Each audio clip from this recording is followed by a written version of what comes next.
All right, everybody, I have my guest with me. Mike is here, and let's go to our scene here. Mike Fury, welcome to the Gamer Life podcast, my dude. What's up? Thank you for having me. Thank you so much for the opportunity. Dude, I really appreciate it. I was kind of introducing you a bit in the stream, but I want to give you the opportunity to, do yourself better justice than I have. So why don't you give us your elevator pitch, your quick bio? Who's Mike Fury? And what is it you're up to? That's a lot of pressure. I love doing that. Yeah, putting you in the spot. Yeah, talking about yourself is always going to be hard. Oh, yeah. Like, it's just the way it is. Unless you're like an extremely arrogant person, like, oh, I'm a god from, the lands of wherever. Like, unless you're an arrogant person, you really can't talk about yourself like that. But, so what up, everybody? I usually say I'm your host, Mike Fury, but technically I can't. Today you're not, my dude. You're in my hands today. Today I'm not. But I am Mike Fury. I make content that I love. I make content, for example, like if you look into my channel, like there's just a bunch of like stuff, but it's all connected in a certain way, shape, or form. So it's like if sometimes I'll talk about movies, sometimes I'll talk about shows, sometimes I'll talk about like I just recently released a video explaining the Disney, HBO, Netflix kind of thing going on. I'm sorry, not HBO, Sony. Yeah. So yeah, but it's mostly like gamer first, right? I'm gamer centric first. I do reviews, some media stuff. Mostly. Yeah, and then sometimes because like I said, it seeps into technology. I'll do tech reviews since either headphones or a brand new phone if I get I haven't done a phone review yet, but it's coming. But yeah, mostly since game, tech, entertainment is all kind of around that same pool. I'll just create something that I feel like it's worth talking about and having a conversation about. Because at the end of the day, it's all about the conversation, in my personal opinion, at least. Yeah, I mean, well said. The one thing I love to ask people who are in this space is, what the hell kind of madness caused you to get started on YouTube? Great question. It's a little bit of wanting to see if you can do it mostly. It's kind of like, because if I'm going to be honest, I had a channel before this one, and I got to 100 subscribers, and then I was and it was just skits. It was comedy skits, and it was different. And it was ridiculous. It was a little cringy too, but it was fun, and I was having a blast with my brothers, and it was just fun, and I would record it on a cell phone, and it wasn't you kind of go and learn basically, hey, what am I really good at? Where can I provide the most value or have the most conversation or just be able to provide the most insight into something, right? And then eventually I switched up the channel, and I was okay, so if I'm going to do something, I'm going to talk about video games, because that's what I mostly do at the end of the day, right? And yeah, so it was and it technically, if you go onto the channel, it says that I've been on YouTube for I think it's 5 years or something, but I don't count my start at YouTube, even though I have videos that old. I count my start on YouTube in 2019. Yes. Where I was okay, if I'm really gonna try to do this, I'm gonna really try. I'm gonna put in the effort, I'm gonna put in the work, I'm gonna get better thumbnails, and you can see as time goes on, the I've evolution. gotten better. Yeah. And it's a natural progression of things. I think Will Smith is the one that says, you don't start off building a house by building everything. You start off by placing the first brick right perfectly, and then it's little by little, you just go adding more bricks. Yeah, the foundations. Yeah, exactly. So, so to answer the question, it was just really a challenge to myself, and then because what's the positive outcome of it? I'm able to work from home and talk about video games with a bunch of people and have online friends and play video games and eventually add AdSense and get paid for it. That would be the ultimate. I live it's something I do what I love. That was the upside to it, and I was yeah, I'm willing to take that risk. I'm willing to put myself out there and Is that something you're aiming for, to get to the point where you can basically go like full time on the YouTube thing and kind of focus all your energy there? Oh yeah. Definitely. It's one of the smaller goals. It's funny because anybody would be like, oh, getting monetized and finally like being able to just like be like sustain yourself in terms of just making content. A lot of people would say that would be like a big goal, but that's technically one of my smaller goals. Like that's like I find that to be closer than further because I'm almost at 1,000 subscribers. So what would you? It's interesting you mentioned that. I kind of feel that way, but I want to hear from you. What is it for you? Your main goal then? Oh, I want to be in everything. Ooh, everything. Like I was talking to my brother about this.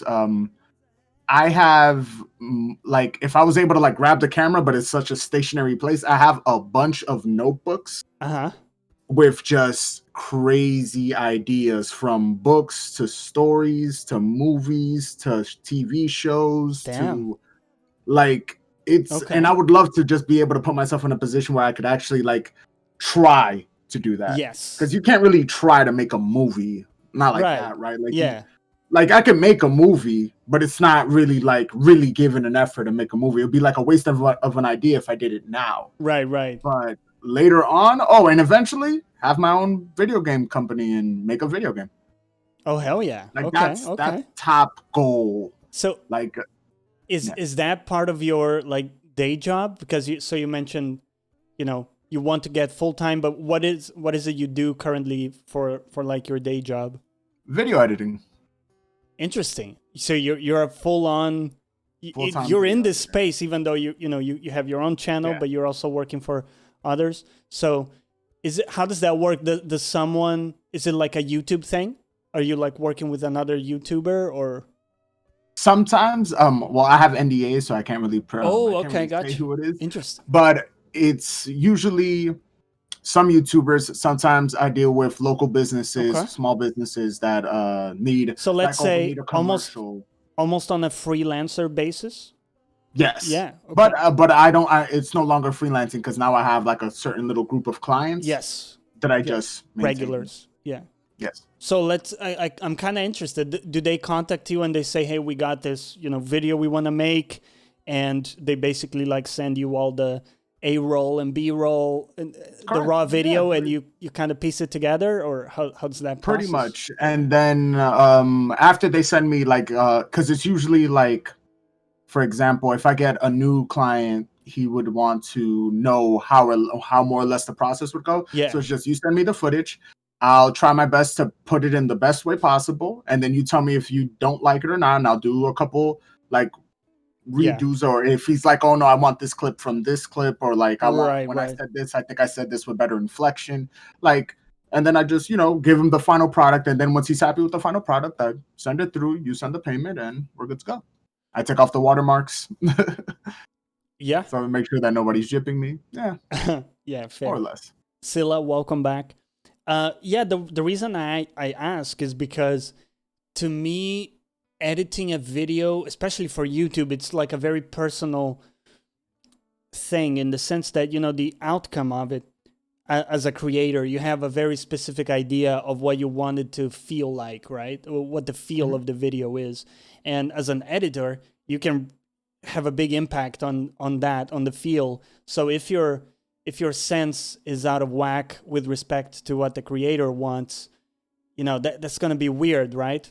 So it's almost like I'm looking at the perspective of a client giving you all that power over the outcome, let's say, and I would be like a little insecure at first. I think I would need to know your process a little bit to make sure that we kind of sync up.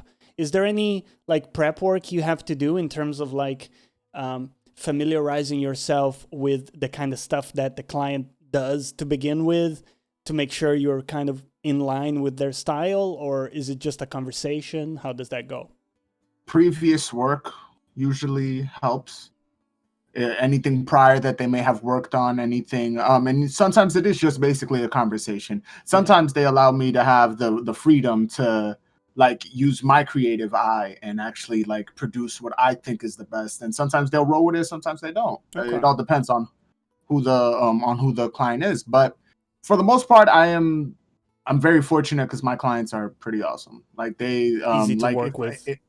If I messed up on something, they'll be like, "Hey, you messed up on something." I go right away, get right into it, or resend the video. And sometimes it all depends. Like working on longer format videos is where I could potentially mess up. Because even in my videos, I think my videos, because of, like you mentioned earlier, my energy, I think I'm usually to it. Like it's fast, it's fluid, it's in your face, and I try to edit that way so it could just go along with it. Because I don't want like slow cuts or anything long. It's always punching in and it's I'm in your face. I'm giving you all this information, and you can't say that I didn't tell you. Right. Yeah. Basically. So yeah, like it's the prep work is basically having a conversation. What kind of feel do you want?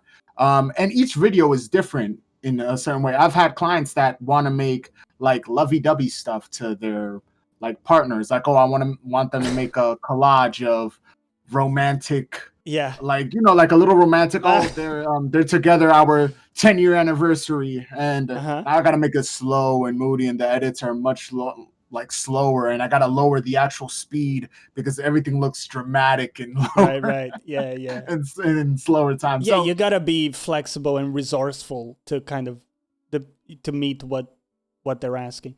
But I'm kind of curious, what software do you use? Because I'm someone, I started on Premiere, but I've moved since to DaVinci, which is free, and it's overall like pretty damn good. So what are your thoughts, and I guess what do you use? I started off at Sony Vegas because Sony Vegas didn't have a recurring price, and I could just purchase it. And I purchased it off of I don't know if anybody in the chat has heard of Humble Bundle. Oh yeah. Humble Bundle had like this great like bundle where they packaged a bunch of music, Sony Vegas. I think they have one right now actually with the brand new form of Sony Vegas, and it was like $25 or $30 or something like that. Yeah. And I was like, that is a complete steal. I'm getting so much value, and that's why I love Humble Bundle really. But yeah, that is a complete steal, and I bought it, and then I used it for more or less probably like a year, and this was before 2019, by the way. Before 2019. But once I hit 2019, I tried Adobe Premiere and I never looked back. I tried DaVinci Resolve for a day, right? And then I was like, no, it didn't click with you. The thing is, once you have a workflow, especially for a professional, like if you're doing it for a living and you have an established workflow, you don't want to be switching that up, because there are always going to be small things that you're missing or you can't find, or it isn't the same way you're used to. It makes sense, right? Once you have a workflow, it's a little bit similar. To me, I do music production, and so we have the same idea with the software that we use, right? It's like ultimately all of them do the same thing, but it's just like you find one, you become familiar with it, you create your workflow, and then you're basically almost married to that software, because you're used to it. You have a workflow. Unless there's a big thing that causes you to move, I think most people just stick with what they've become familiar with, right? Do you have... Actually, sorry, go on. You actually, like, you're willing to even take, like, errors and, like issues? Crashes and, yeah. Anything. Because Adobe Premiere has done some dumb stuff. Like, right. I'll go and, like, something's supposed to be in the right spot and it's no longer there. Oh. I'll on fire. Like I'm heated, I'm livid, I'm pissed. But then I'll be like, all right, so where did they stash it now? Yeah. But you gotta. I mean, at some level, you know, it's a tool. It's your tool for your work, right? So you kind of have to. The main thing for me was the business model they have is something I hate. The idea that you're paying a monthly subscription to something that you're going to be using, your whole life. I'm like, I don't want that. So it was almost out of ways to freak it. Trust me. Okay. Well, I won't get into the. You can tell me offline. Yeah, exactly. We don't want the cops. No. Like, it's nothing illegal. It's just more like you kind of. I would say.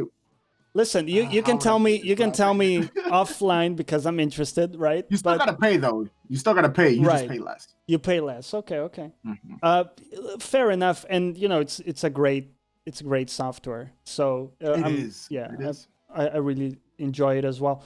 But let's take it back to the YouTube sphere, because I kind of wanted to pick your brain about how you're doing things and what are some of your strategies. So one of the big thing, I was telling it to the guys here in the chat earlier before we started, like there's always something that, so I'm not like bringing random people on as guests. So there are always like a few things that I see in someone and I'm like, that's someone interesting to talk to. So not to toot your horn, I tend to always do it with my guests because by definition, there's something interesting I found in them, right? But with you, there's something that I find very important, which is every video that I've seen like 5 videos from you, right, in prep to this, and it always seems like the video works whether or not people already know your channel. And what I find a lot of times a big mistake is, people assume that the person watching knows them or, bluntly gives a fuck about them in any way, shape, or form, right? It's almost like it requires of the viewer that they already know or are engaged with the creator in some way. And the reality is most people, even for bigger channels, most people watching your video are watching you for the first time, right? So what I got, and I think this is like a really good, smart strategy, is like every video is a self-contained piece, in the sense that there's an introduction to who you are in the beginning. Like, you kind of say your name, right? And it's clear kind of your dynamic. And the person from there can, watch more stuff. But it's clear what they're up for. You give an introduction of what's going to be discussed and that kind of thing. So is that something you've thought about? Or did you just kind of happen upon that strategy by randomly? It's a little bit of two things. It's like coming to work. It's funny. Do you know who Allen Iverson is? Yeah. Okay, so Allen Iverson had this quote one time where he was like, I have to be on my A game because there's somebody in the arena that's watching me for the first time. So just for context, if people don't know, there's a basketball player and he's notorious for being not short, but I think way shorter than maybe most of the other players, and still kicked ass, right? So yeah, he was a monster, right? Complete and utter beast. So go on. So that was his quote. I have to be on my A game because somebody in the arena is watching me for the first time. Right. So that just added a little bit to, okay, so each and every single video, show it off, rip, like who you are, what you bring to the table, what you can do at the start, call to action right at the start. So if you enjoyed this content, go ahead, hit the like button when I close. Like everything, the setup of it is to make sure that everybody understands what I am and what we're talking about within the first probably 30 seconds to a minute. Right. So each and every single video intro is more or less the same unless the content is different. So if it's a review, I'll say, and today we're reviewing, so on and so forth. And today we're talking about like, and I'll have like little funny names. I don't know if you noticed, like there's recap and react, and then there's Wombo Convo. And Wombo Convo. Yeah. Nice. Bargain, jargon, like, and it's just like little things like that. And maybe that might like turn some people off, like, because they're like, what is he talking about with these weird names? But it's just, if you really look at him, you kind of like see what I'm like, what it's going for. Convo, conversation. Jargon is just it's deals and sales speak. And so on and so forth. Recap and react. I'm recapping news and reacting to it. Like, so it's basically that. It's coming to work every single day, making sure that everybody knows who you are. And it's funny that you say that. People who watch me for the first time, I think I'm at like 96 people that watch my videos, like almost all my views are from non-subscribers, which is hilarious. That's crazy. Yeah, that goes to show the power of YouTube. The fact that it can get your video to, well, it's not that it can get your video out to people, but people find your video, let's say, even though they don't know you, they're not subscribed to you. And that's, very encouraging, because that means, if you hone your craft, right, if your video is good to the point where people can't ignore it, if it's something they're interested in, you're going to get eyes on it, as long as you're doing, the right things with some of the thumbnail work and title and SEO and all that stuff. And it's to add to that, also avoiding clickbait. Yes. Avoiding well, I like to qualify that. I like to qualify that, and then you can tell me if you disagree. But I think that a clickbaity title is okay as long as your content backs up what's in the title. So let's say, I agree. Like maybe it's a flashy title, maybe it's like clearly like trying to attract clicks, but a little bit of hyperbole. A little bit of hyperbole. Extra. Yeah. But if in the video you're actually discussing that and providing that whatever value it is you have in the title, I think that's fine. But to me, like, the problem is when there's one thing in the title and then the video is not hitting that itch. Oh yeah. I get that. There's that little kind of like line, right, that you can easily fall into the either side. Either it's not clickbait or clickbait, but like you said, you could kind of be a little bit of that morally gray area where it's a little clickbaity, but you're really getting into the topic at hand. Yeah. So I try. For me, the thing is, like I said, it's upfront, it's in your face, it's exactly what if you clicked on my video expecting for me to talk about tacos and it's a video about gaming, like what, right, what exactly, like yeah. What do you want me to say to you?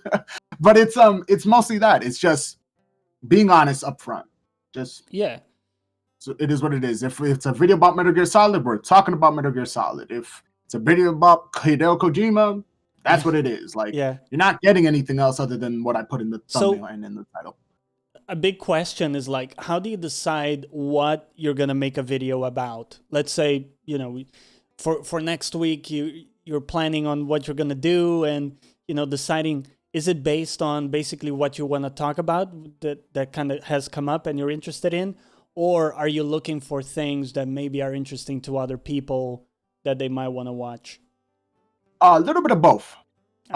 Sometimes some videos I'll make and I'll be like, okay, people would probably want to be really interested in this. Yeah. And then some videos, but for the most part, like I would say probably 75-25. 75%, it's what I want to talk about. Yeah. I don't talk about anything that I don't want to talk about. Right. Like if you told me, yo, Michael, why don't you make Fortnite content? I'd be like, because I don't want to talk about Fortnite. Right. Like, yeah, good that we got that out of the way, by the way. The Fortnite dig. I don't want to talk about it. Yeah. So it's you talked about Nier Replicant earlier. Yeah. I haven't played not Automata or Replicant. I need to get Automata. I owned it. I bought it on sale like maybe 6 months ago. But like I won't make a video about Nier because I know nothing. Yeah, you don't have the context. By the way, you should really play that. Nier Automata, if you get a chance. I need to. I know, but it's my backlog is long. No, I gotcha. One thing you can do to like get you in the mood is listen to the OST. That's on Spotify, and it's some of the best game OSTs out there, man. Yeah, it's dope. Like Persona 5. It's up there, dude. I have that on. Okay. I have that on my Spotify all the time. Persona 5 is so good. Persona 5 is amazing. It's a different vibe, but it's more like melancholic, and But I think you'll probably like it too.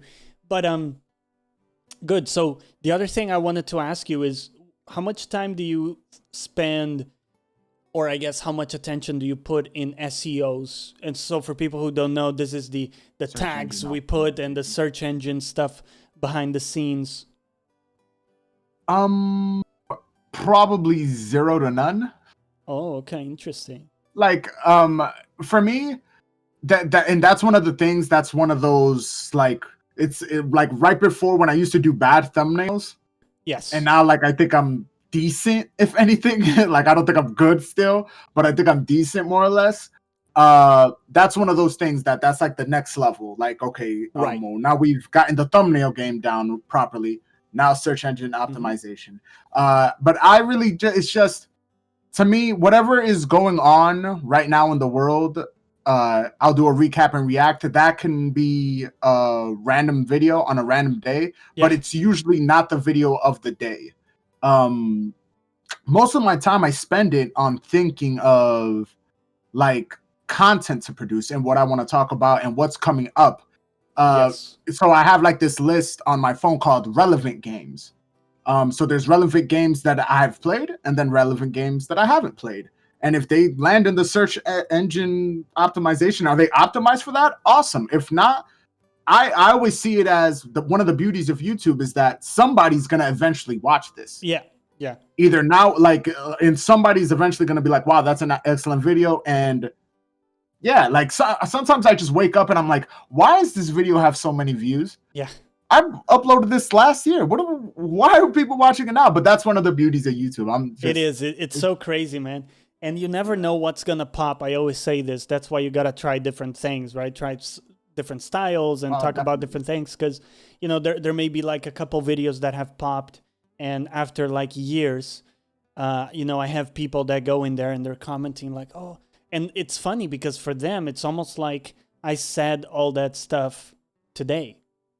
But, you know, that was 2 years ago, right? So like people commenting on a Dark Souls 2 video I did 2 years ago. They're like, oh, blah, blah, blah, blah, blah. And I'm like, my dude, I said this 2 years ago, right? Like, give me, right? Change. Yeah, exactly. So. But people don't want opinion to change. People want you to keep And YouTube is very interesting because it's, of course, it's one to many. So it's you to everybody watching you. But the feel is one-to-one in the sense that the person watching it is not watching it with everybody else, like on Twitch. Correct. They're not in a room with a bunch of people. Let's ignore premieres. That's different. Yeah. So the feel is like this person crafted this video, not for me specifically, but that's kind of the vibe, right? So it's very different than Twitch. Is that like one of the things that kind of attracted you to YouTube versus, you know, like live streaming? Or live streaming is another one of those things that is coming up, but just like search engine out there, I will be live streaming, but I think I'm gonna stick to YouTube Live. I won't be doing I've tested it out like probably in the last 2 weeks. I've actually gone and done some like little tiny lives, and I have like 2 concurrent viewers, and it'll be just my subscribers coming in. But it's something that I want to do. Because I know that like in my brain, the way that my head works, like there's like we mentioned earlier, there's a progression to it, but then I think that there's levels to how big I can get, and live streaming would be one of those. Like, oh, not only does he produce content every single day that appears at a certain time, but also he live streams every single day, or at least 5 days a week. Because my content, for the most part, is 6 days a week. I rest on Sundays, just because. Yeah, that's another. It's a great segue. I mean, you're making this very easy for me. You're giving me all the segues. But that was another thing I noticed. You have like an insane consistency, which is pretty rare to see. Normally, people, you know, post once a week or, you know, that kind of thing. So for you, is that a priority? The idea of like always having content almost every day? Like, what was the thought process? Because at some level, there is, I guess, a give and take, a trade-off, right? Like the kind of video you can make on a daily basis is different than the video you could make if you took like a whole week for it. So did you think about that, and how do you balance that? It is a priority, and it's mainly a priority is because I realized this a while ago. I write like a lot. Dude, like, I like that. Old school. Yeah, like it's funny because like I'm learning to type out my reviews instead of, so that way I could post them on like on Steam and things of that nature. But I just write an absurd amount, and it's it's like clockwork for me. Yeah. Video ideas come out of nowhere. Like if I showed you, like this was because God of War Ragnarok. God of War, by the way, my top favorite series of all time. Okay. I love mythology. Yeah. Like I'm a huge mythology buff. And I was like, before Ragnarok comes out, I just did a whole bunch of video ideas. Nice. And I was like, each and every single one of those lines is going to be a video. Yeah. So, and I did that in one afternoon, and that was just video ideas. Mm-hmm. So it's that constant, my brain constantly creating. Dude, and therefore, and it's funny because once I get an editor, it's going to be crazy. I'm going to be uploading. It'll be insane. Two times a day. Cause it's like, it's just constantly, and I love talking about stuff and I get different ideas. And so uploading each and every single day it's very beneficial because that way it's like more content means that more chances of somebody watching me. Yeah. Which is it's always going to be a plus. And then 2, I don't like it when I make a video and I kind of lose that gap of time where people are talking about it. Mm-hmm.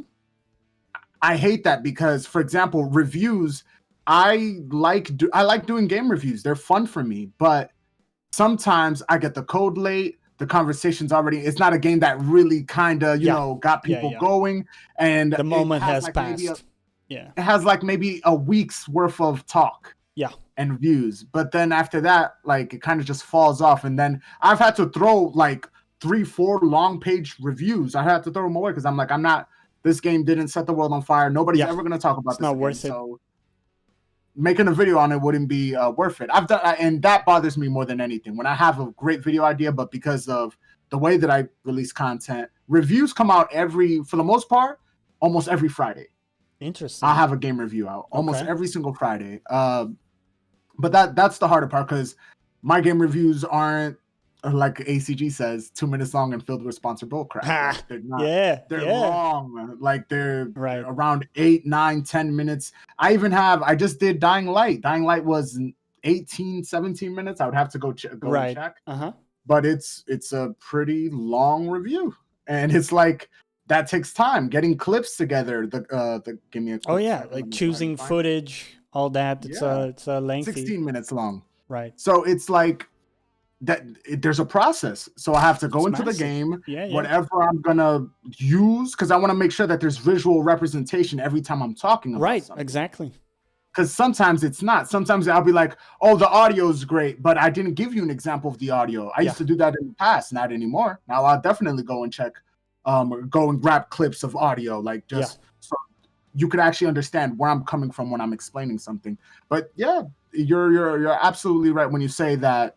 Since the schedule is the schedule, and I produce content at a massive pace, certain videos, like I have an idea. I have ideas for documentary style videos, but I just don't have the time. Shit, man. Like it's just it's just what it is. But I tell you, if I really could, I would show you each and every single one of my notebooks that is just filled to the brim with just ideas and just popping with ideas. That's beautiful, man. You got like a spring of like a well of of creativity. That's awesome, dude. Yeah, kind of like that. Like that. It's I kind of feel like it's a bit contagious. Like, speaking with you, I feel a bit more like, let's get some shit done. You know what I mean? I kind of got that from you too. It's pretty cool, man. But so you do reviews, and that's kind of another big topic because I was mentioning it earlier to people here. You're an ACG Patreon too. So that's how I found you, right? So through the Discord. And that was already, as I was saying, kind of a common ground. Like, we both support this. We recognize the value in that type of content. So now to link it directly to your reviews, how do you think about game reviews? And for you, what is important in a game review? The most important part, and I'm happy to say this, if I can make one person buy and or save money, I think the review did its job. Right. Like if I can recommend like a Dying Light, I say it from the start. Dying Light, the story is not great. And then I also mentioned at the start, but we didn't come for that. Right. We came for crazy action, zombie slaying, parkour, crafting weapons, and that is the meat and potatoes of it. Yeah. So when at the end of each and every review, I like to give scores because some people just like scores, but I also answer 3 questions. Is it fun? Is it worth it? And is it for you? Usually I'll say, is it fun? I'll explain what I think is fun about it. Yeah. Smashing zombie, if for Dying Light's case, because we're already talking about it. Smashing zombie heads is fun. Crafting ultimate weapons, like there's a grenade in Dying Light that you throw it. I have a clip of it in the review. You throw it and it levitates the zombies like probably 50 feet in the air. It's absolutely absurd. What? That's awesome. That's fun for me. Like I watched that and I just looked at the camera. I just panned up, and then they're just all coming down. That's like, amazing. But it's fun. Like I try to explain that is fun. That right there is fun. Crafting grenades, getting different ammo types, getting the crossbow. All of that is fun. And then when it comes to is it worth it, I'll tell you the price. You can find it right now at $49.99. That's the MSRP for it right now, the anniversary collection. And then I would also mention, but it goes on sale. So it's all up to you. If you have nothing to play right now, you could buy it at full price. I could at $49.99, at $39.99. You could buy it. But if you have other games to play right now, wait for it to go on sale and go ahead and purchase it. And then I'd say, is it for you? So some people aren't into first-person zombie killers. Like, they're just not. Yeah. And it's okay. Some people like to be a little bit creative. So they like Minecraft and Roblox and Fortnite and all of that. So then I'll be like, so I try to explain in that is it for you section, if you like first-person shooters, if you like zombies, if you like open world games, if you like crafting, I'll give you all those like bullet points. So in that part, I try to make it so everybody understands the score that I gave it, what I think is fun, what's it worth, and why you should buy it, or, like more or less giving you the exact same, the reasons for you to purchase it and actually go through with it. Yeah. So I think that's the most important part. That's why I'm sort of critical sometimes with like short reviews, because you're not really getting into some of the nuance that really says to somebody, hey, you should buy this. Yeah. Or you shouldn't buy this. It's just telling me what the game is, like, oh, it's an open world sim. Like, okay, cool. But you really didn't tell me exactly what I needed to know to make a smart financial decision. Yeah, I agree. I think for me, what I don't get from those short reviews is like, what does it feel like to play that game? And I think in the for ACG, he has the fun factor part where he kind of explains a bit like, what is the experience of playing that game, right? What are some of the things, and he gives examples of fun things he may come across. And as you were saying in your segment too, like, fun things, right? So the grenade you found, or like some things like that, that to me gives me a more like a better sense of what I can expect of the game, right? And at that point, I may be like, I really want something like that right now, so I'm gonna go for it. I think that's, for me, the important part. I'll give you an example. You were talking about Last of Us Part 2. Mm-hmm. Last of Us has some of the best in both games. And I love 1 to death. 1 is a 10 out of 10 for me. It's up there in one of my favorite games of all time.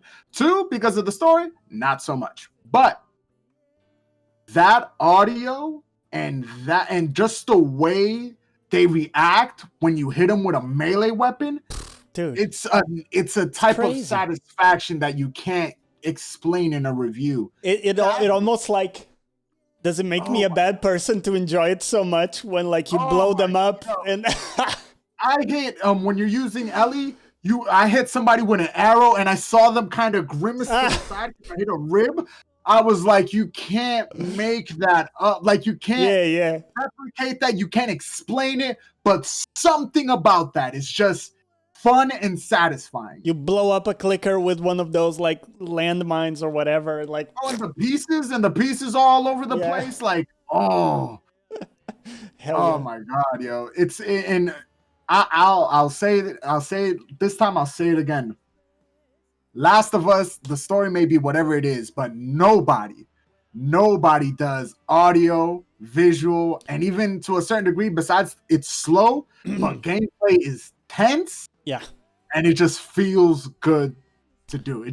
I mean, their animations are outstanding, man. In the combat, like I may not like the combat at some level, because for me there are too many enemies very often, and it gets a bit like too much in the sense of like just killing too many dudes. Like the stealth maybe isn't my favorite thing how they do it. The stealth could be hit or miss. But I agree on that. there's like it's fun to play because you're looking at the animations and it's great. Like it's incredible. The level of presentation is insane.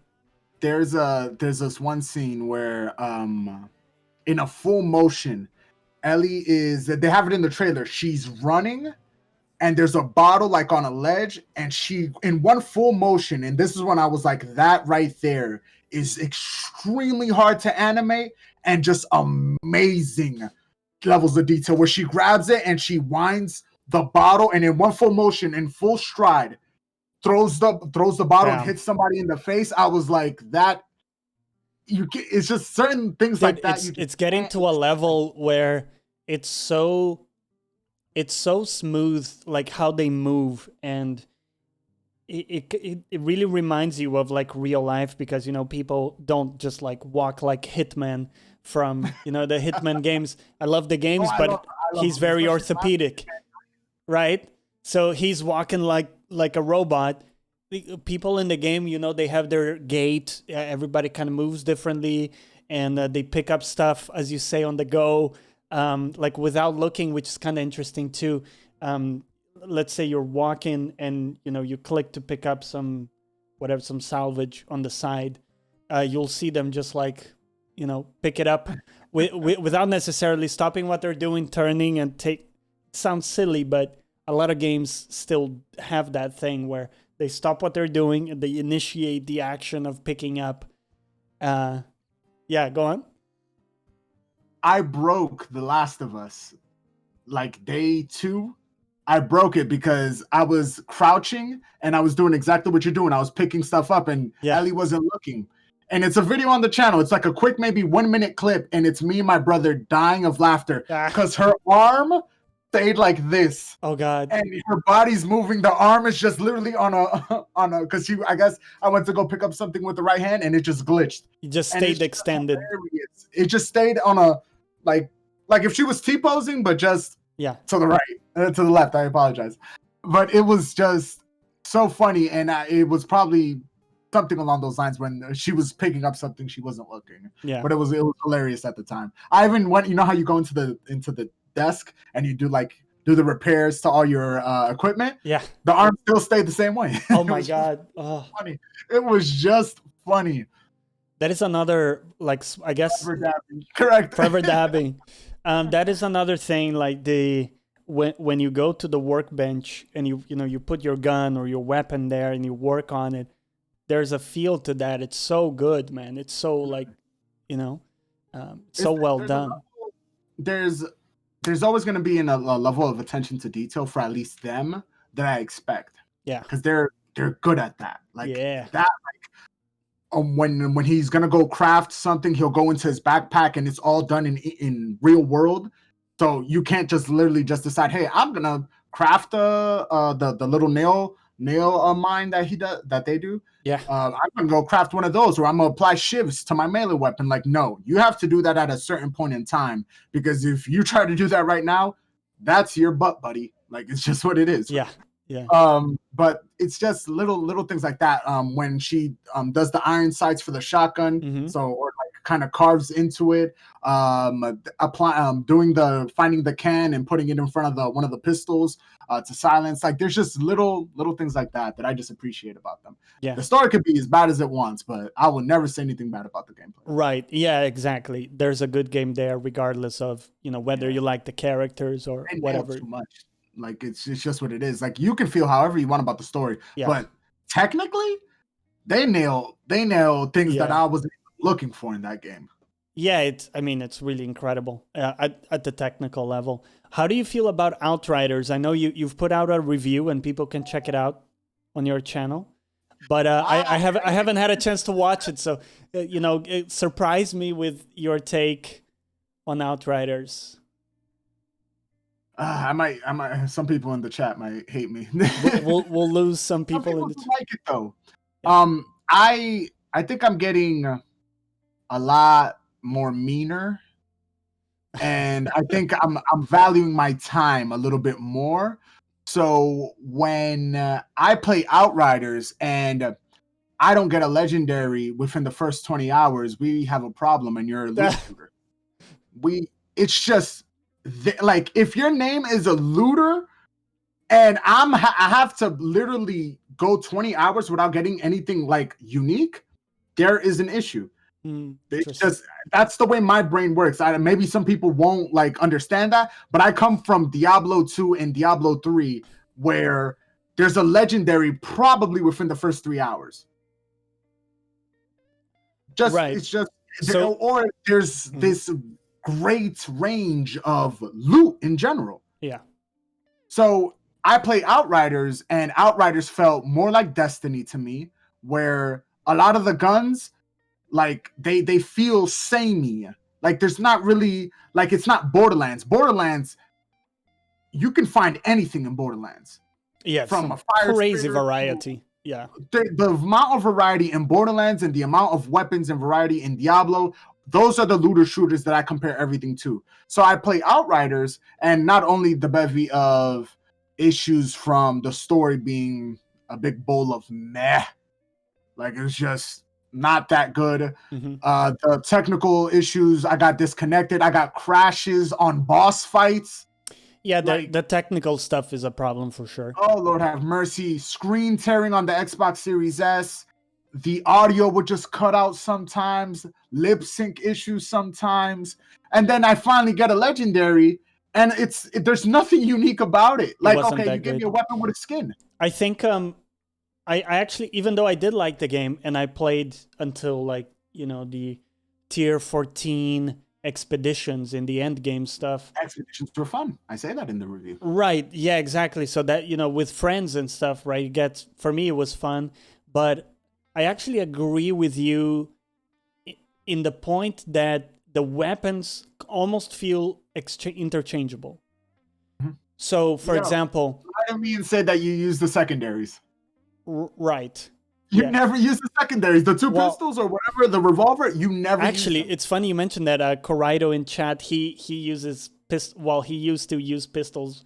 So it's possible. Corrido, you're a madman. It's possible to go gunslinger. But I think what I feel is that your build or how viable you are in the game is made or broken by your mods that you have. It's the mods. I like them. The mods were awesome. And that was awesome. I felt like, sure, they could have been more creative. Some of the mods are just, kind of copy and paste of other skills that are in the trees. But it still, it was a cool system. And I think it works well with the skills that you have in the classes and, with the gun types. But, in my build, let's say that I'm running like a Technomancer build with, a bullet buff style, right? So I'm buffing my bullets, and that's how I get my damage. Really, awesome. It's awesome, but I really could exchange my, let's say, SMG for an assault rifle. As long as I have the right mods and the proper damage, it will work, right? So there's a feeling of the weapons are kind of interchangeable, and what makes them unique and special is the mods on them. So if you get a lucky roll on a mod on the weapon, then that makes it a good weapon. But it's not the fact that the weapon in and of itself has something necessarily unique or cool. Like we were talking in Borderlands, sometimes you have some crazy projectiles or effects, right? In Borderlands 2, there's a gun called the Bane. And it makes you slow. It has incredible damage, it makes you slow, and it drives you crazy because it sounds like it's screeching. Well, there's one that's like I don't know. I think it's called the Spaniard or something like that, and it's someone screaming when you shoot. It's someone screaming. The joke being that the stereotypical Spanish person is always screaming, And I was raised in Spain, by the way, before anyone gives me shit. Okay, I can say that. There's a bunch. There's a rocket launcher called the Bunny Hop. Yeah. And at the last bullet, on the last shot, he throws the rocket launcher and it lands. Every time it lands, it bounces and it lands and it leaves a tiny little explosion line. Like, that's the type of thing that whenever somebody tells me looter, I'm like, that's what I'm talking about. That to me is a creative demon. Yeah. That to me is the one thing, by the way, that to me is the one thing that puts, Borderlands in general kind of above many other looters. It's not correct that the story is amazing. I mean, I found it fun back in the day, but let's be honest, it's mostly butt jokes and dick jokes. Of course. But it's just fun because you're constantly picking up new weapons and figuring out what the hell is this doing. It's weird. It's interesting. So, yeah. Definitely. I'm always gonna look at. I think. Oh no, we're good. We're good. Yeah. Alrighty. I'm always gonna look at, for example, they'll never expect the Inquisition at the door. The Spanish Inquisition. The Spanish on the moon. I'm always going to. Like, if you're gonna be something, I'm always gonna compare you to greatness. Like, right. And for me, if you're gonna be a looter, then I have to compare you to the great looters, like that have ever been released. That's just me. Yeah, fair. So, Outriders does some solid things. I do like the aggressive gameplay. Yeah. The just going in your face. Like, I love the Technomancer. That was my build. I love the mods were awesome, but it's just the essential things for me. You can't just give me a legendary 20 hours in and have it be a weapon skin. Like, right. it was an LMG just with a cool weapon skin. I was like, I grinded for this and I didn't even grind for this. The game gives you one legendary after a certain boss fight. Mm-hmm. I didn't even get any legendaries apart from that. And I was playing by myself. I think I was in World Tier 8. Right. And they show you the percentage and everything. And I'm like, how is it that you guys have that percentage and I'm still not finding anything noteworthy? Like, it's just like, and it's just little tiny decisions too as well. Hey, no grenades. Why? Yeah, interesting, right? Interesting. Because the Technomancer needed it as an ability. Like, I'm like, okay, that's weird. Like I said, the secondary not really doing much. You having just a 2-weapon wheel and using those back and forth. It was just a lot of weird decisions. Always online was one of the big ones. I don't know where they were, what they were doing, but the expeditions were fun. The mods were fun. The gameplay, to the most part, was solid. The level design was horrendous, but it is what it is. Yeah, I think honestly, I agree with most of your points. I had still like a good amount of fun with it for sure. Funny says here in chat, is there a weapon in a game that you loved, but you got so late to it that you barely used? Anything come to mind? God of War, Blade of Olympus. Oh, they give it to you in that the is last perfect. Fight. Yeah. No, and there's a bunch. Games do that for some weird reason. Yes. Ratchet and Clank 2 gives you the Rhino, the Rip You a New One. It's an acronym, Rhino. Gives you like halfway through the game and you go and destroy everything with that bad boy. Ratchet and Clank is one of those titles that has amazing weapons and amazing progression to each and every weapon. So at the end, by the end of it, feels different from the way you started. It's awesome. But yeah, Blade of Olympus would be one of those that I'm like, why? I only got to use it for an hour. What do you mean the game's over already? Yeah. I guess, is it meant for like New Game Plus and that kind of thing? Oh, I have no idea. Maybe that's kind of what they think. This is even before New Game Plus and everything. This was... Oh, that's another one. Now that you're saying New Game Plus, have you ever played Metal Gear Solid Snake Eater? Yeah. When you defeat the boss, you get the unlimited her weapon, which is infinite ammo.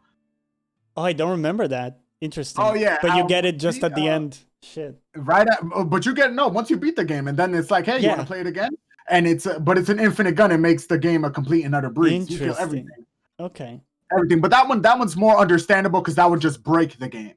Yeah. But yeah, definitely God of War 2, giving me the Blade of Olympus late as hell because... Yeah, I think sometimes they want to encourage you to do like a second playthrough or something. What Felix is saying in chat, like some stuff that you unlock after rolling credits. I guess it's meant for that, but yeah, I don't get the logic behind it.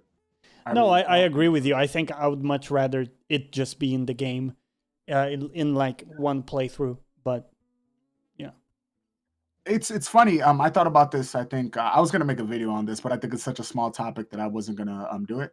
I don't understand how is it that companies haven't made achievements or trophies or whatever you want to call them.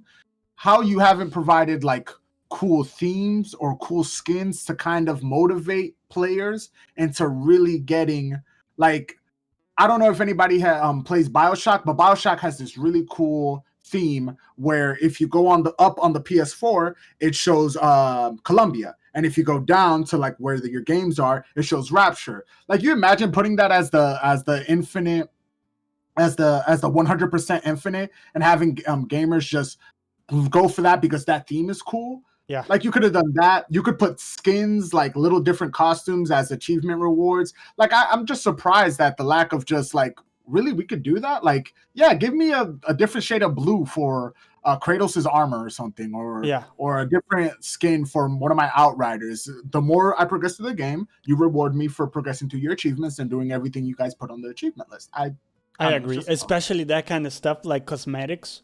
I think there's not enough by a long shot in most games where it would be so easy, as you say, to give me some more options on things, on how things look.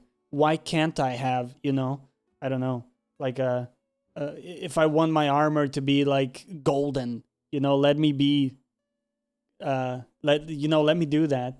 But Coraido's asking there if you have any other, because you have some some props in the back. Do you have anything like physical that you like in terms of like merch from games or I mean, physical. I buy physical games. Like, I can only show you some because they're all off screen and I can't move the camera. Don't worry about it. Don't worry about it. I have this huge tower of Funko to my right.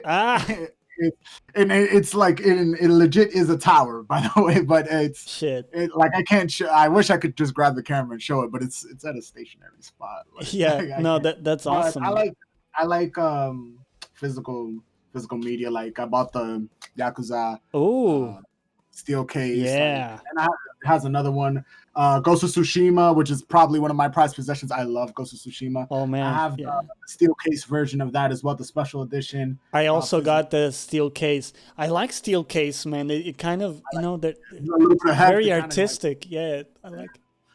I do. Same here. Yeah, I think Ghost of Tsushima was maybe the big room tour. Yeah, we need a room tour reveal. At some point, room reveal. Eventually, I'll do a room tour. Yeah. I would have to clean everything up because it's organized in my brain, but you guys would be like, "What is he talking about? It's a mess. This is ridiculous." It's a grown man with all this crap all over the place, but it's organized in my mind, so that's what. Yeah, whatever works for you, right? I guess on that vein,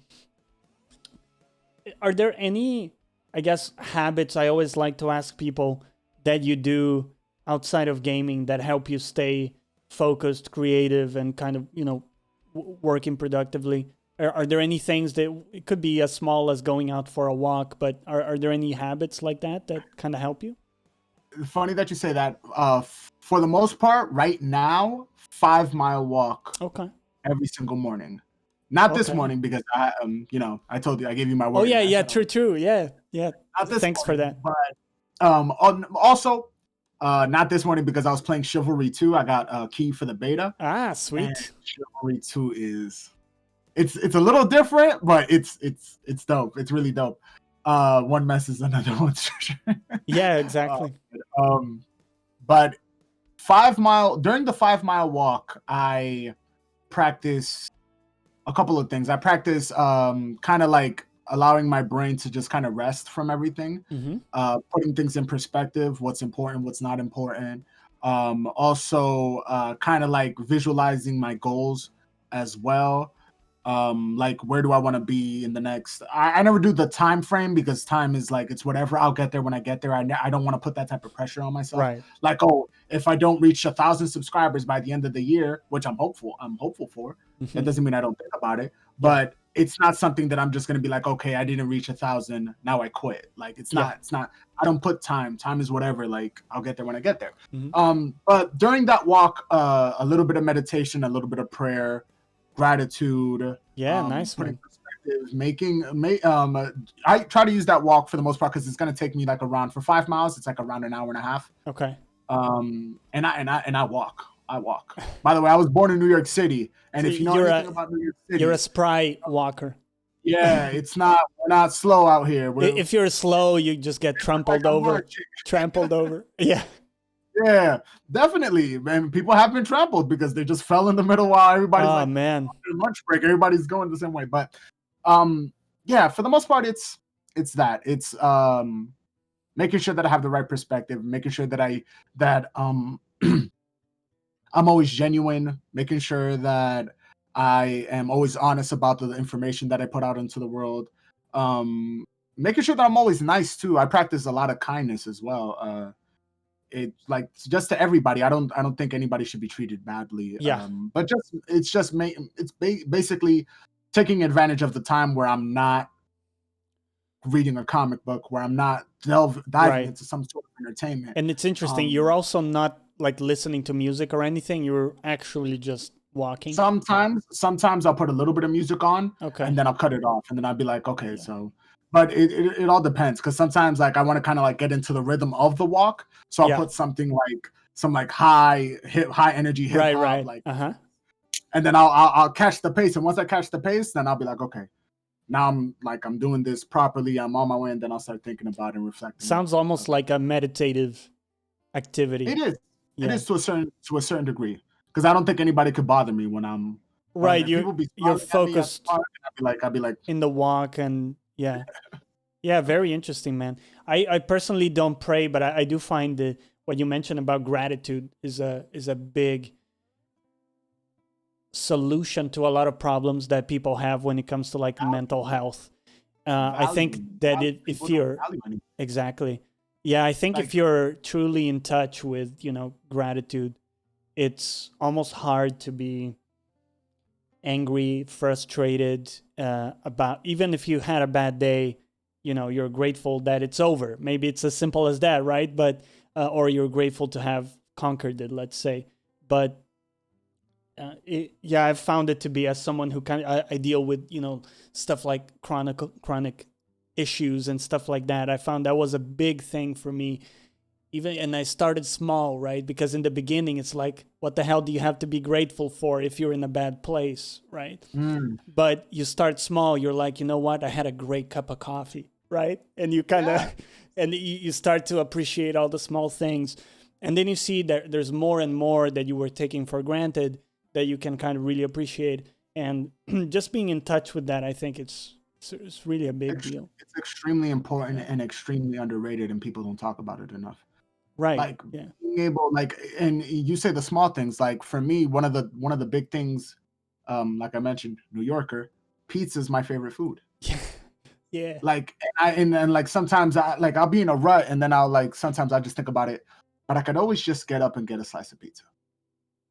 Right. Like I'm not, and then my mom has always told me, hey, there's people in the world that are worse off than you. Right. So that just puts it like, and then I just start thinking about it. Okay, I have this setup. I have my Funko.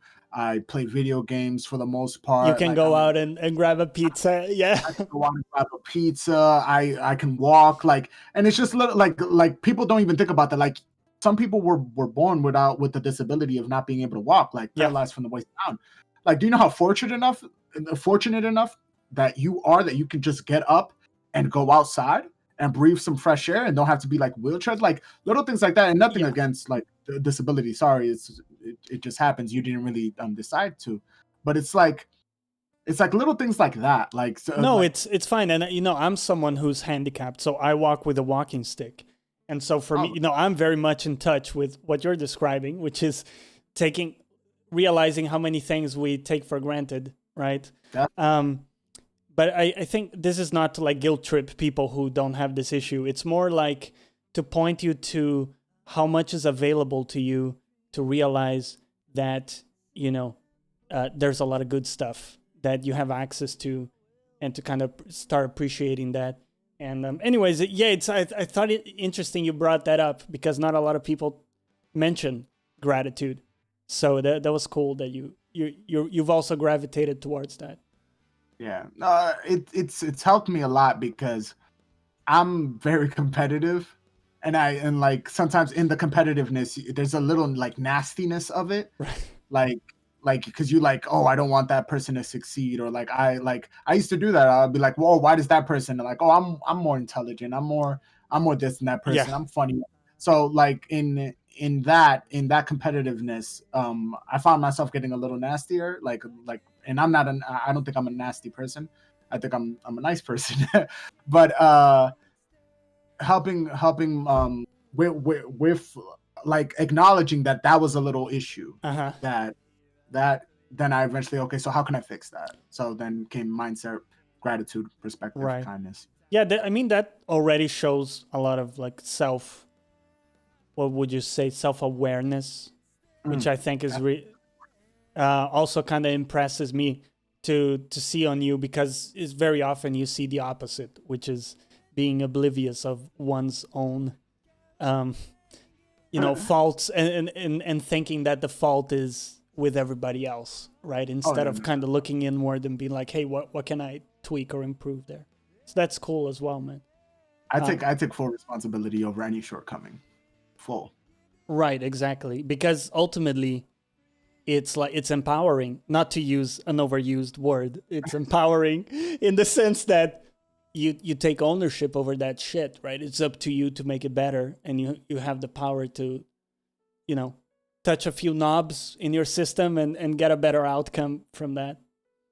And to make it full circle, that's kind of what YouTube is. And like, oh, by the way, like, the reason why I started doing 5-mile walks was I was unhealthy. Well, I'm still a little unhealthy, but I've lost already 30 pounds. That is amazing. Since 2021. So yeah, that's a big turnaround, man. And I'm in my mind, the goal is losing 125 by the end of the year. Damn. Like, because even though the beard helps, the beard helps, but the beard is a man's makeup. It's like, it helps us. It helps a lot. But there's a video that I have up on the channel where you can tell, oh, he's like he went from kind of chubby to like big, like. And so I have it up there, and I'm like, okay, like I needed. This is a positive change. So like you mentioned earlier, every shortcoming it's my fault, and I have to acknowledge it and then attack it and kind of relieve it. I knew that I was unhealthy, so I started walking in the morning. I started off with 2 miles.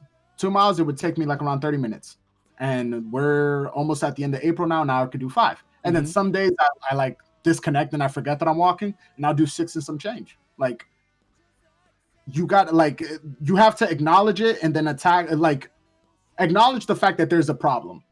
Yeah. And then proceed to make a difference in your life. It's difficult because it's also, it requires commitment to, so you're saying, every day a walk, right? There will be many days, probably most, that you're not motivated to do it. And many people tell me this, hey, what you say sounds great, but I don't have the motivation. And my response is always, neither do I most days, right? Oh, facts. I don't want to walk. What? Right? Exactly. So the whole point is you need to recognize that something needs to be done about that. Let's say whatever it is, right? If you want to work out more or add a new habit. And you have the commitment that, hey, we're going to allocate resources and energy to make that better. And then once you come up with a system, whatever it is, maybe you're doing a workout in the morning or whatever it is, then you have to craft a system around it so that becomes easy to do, quote unquote. So, have things that lead you to that naturally. Maybe you have the clothes nearby that kind of lead you to start that already, or, certain things that trigger one thing that trigger another, and naturally you're falling into it. To remove the friction to like get started on that. You know what helps me? I take in my brain, I take things to extremes. Like for me, like sometimes it's either I'm happy or I'm sad, or like, things like that. So in my brain, I'm like, if I keep on eating, I know that if I keep on eating uncontrollably, because that's the thing, balance is everything. So if I have a proper work, what's it called? Balance? Eating balance. Yeah. Then I'll be fine. But if I keep on eating uncontrollably, I could die. Right. Like how as drastic and as dramatic as that sounds, I could die. I could literally walk like on one of these walks, have a heart attack. Clogged arteries. Like my mom has read the list of things, of negative things that come with being overweight. Uh-huh. And it's taken me a while. And by the way, I used to be a lot skinnier. I was at 195 at one point. Mm-hmm. So it's like you like we said earlier, acknowledge the issue and understand what's the negative to the positive. Right. What's the difference? I could try YouTube and possibly not ever feel like I have to work under a boss or something and have my own little community where it's awesome. Like it's just awesome. It's just talking about video games, having fun with video games, like playing streaming. Or I could not try it and have that doubt in my mind that I never gave it a shot. Yeah. What are the negatives? I could live with that doubt. I could live with that regret. No, I'm gonna give it a shot. Yeah. Hell yeah. Like the same thing with losing weight, same thing with anything. I could go to school, I could talk to that girl that I find cute. Yeah. So what? If she says no to me, so what? And exactly. That doesn't mean anything. It doesn't. It's like the same thing with like negative comments. Like I've had some people, like not everybody's as great as this chat. Like right. Some people pop in and they just want to like say the worst thing they can think of. I legit made a video about game studios that Microsoft should buy. It did extremely well for the channel, for the channel's sake, for the channel's point, from the channel's perspective. Yeah, it did extremely well. There was still people there like talking about, oh, all these studios are trash. I was like, okay, like why? Yeah, there's some ridiculous stuff in the comment section. But just to echo the feeling from some people in chat here, I get this really genuine vibe from you, man. It's been great to kind of chat today. I hope we stay in touch. And yeah. Yeah. Showing respect. So I really appreciate you, man. Tell these people, is there anything coming up on your channel that you're particularly excited about? You want to give it a shout out? It's a lot. It's a lot of stuff. A lot of stuff. Chivalry beta preview or Chivalry preview. Yeah. It's coming probably today and or tomorrow. I'm finally getting keys. A lot of not a lot, but some developers are trusting me enough to provide content for their. That's why some of the latest videos will have been keys that I've gotten, and I put out like maybe a 10 to 15 minute gameplay, kind of giving you my thoughts and my impressions on it before I go ahead and review it. And it's just it's a lot. Mortal Kombat. I have this series where it's called 3 minutes to talk about one movie. So it's like 3, 2, 1, and then it's I open up with action. So I'm gonna talk about Mortal Kombat. I'm gonna talk about Winter Soldier. I'm gonna encapsulate the season. That's another. It's just a lot of content. It's a lot of fun. Awesome. So the link is there, and also if you're listening there in the show notes, you can find the link. Mike, thanks so much for taking the time today, man. I hope we stay connected and stay well, my friend. Take care. Thank you very much for the opportunity, man. Bye-bye. It's been a pleasure.